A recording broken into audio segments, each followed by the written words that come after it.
I invite every person, I invite every woman here, every non-Muslim woman here, to stand to the side when we leave here and talk to a Muslim lady. I mean, now, let's not ask Barbara Walters about how Muslim women feel. You know, let's not ask Tom Brokaw how Muslim women feel. Let's not ask CNN, ABC, Fox. Let's not ask the London Times or the Australian Times. Let's not ask non-Muslims about how Muslim women feel, how they live, what are their principles, what are their challenges.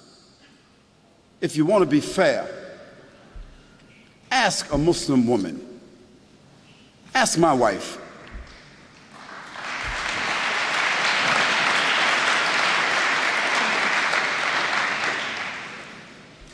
Ask my mother.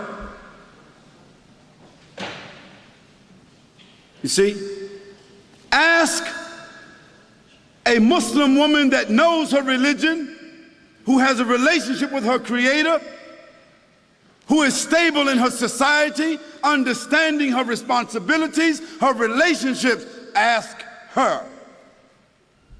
And after that, I think you should be fair, that you don't need to ask someone else.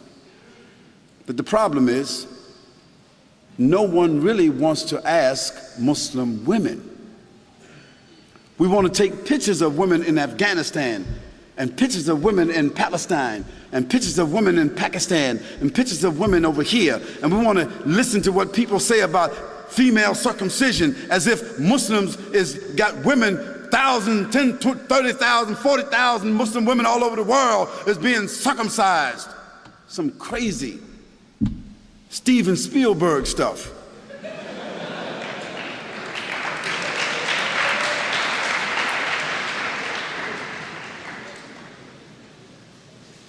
And let me give you a statistic that you should know about.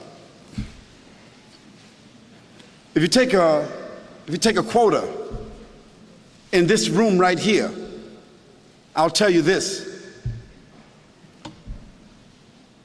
Most every Muslim woman in this room will be a college graduate, or is a college graduate, or is very intelligent and very much socially endowed. And within her family structure, we find that women control the wealth more so than men. Now, what does that say to you?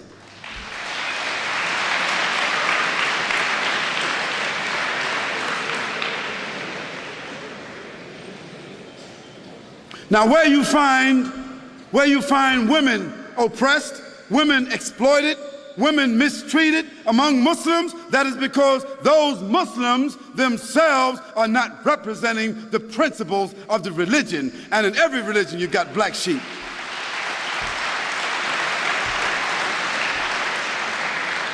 But then again, you can't tell me that the 148,000 prostitutes that walk the streets in the UK, or the 76,000 prostitutes that walk the streets of Holland that have licenses to do so, you can't tell me that all these little young, naked little girls walking around Australia with no clothes on, you can't tell me that they represent liberation.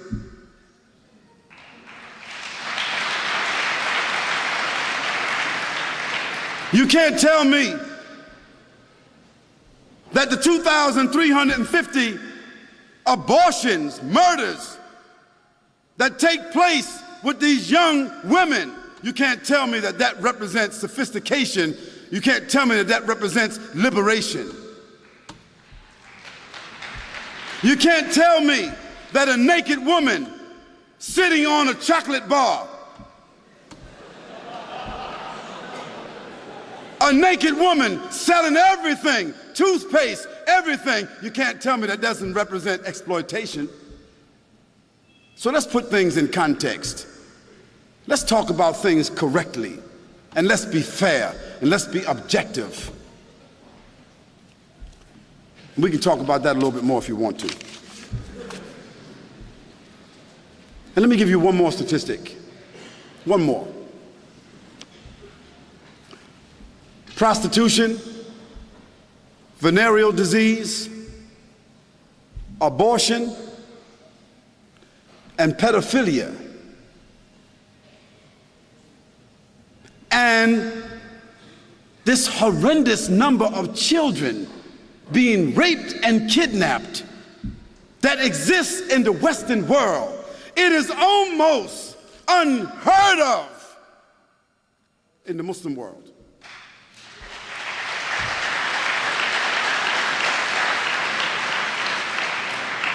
So I think that the statistics kind of like speak for themselves.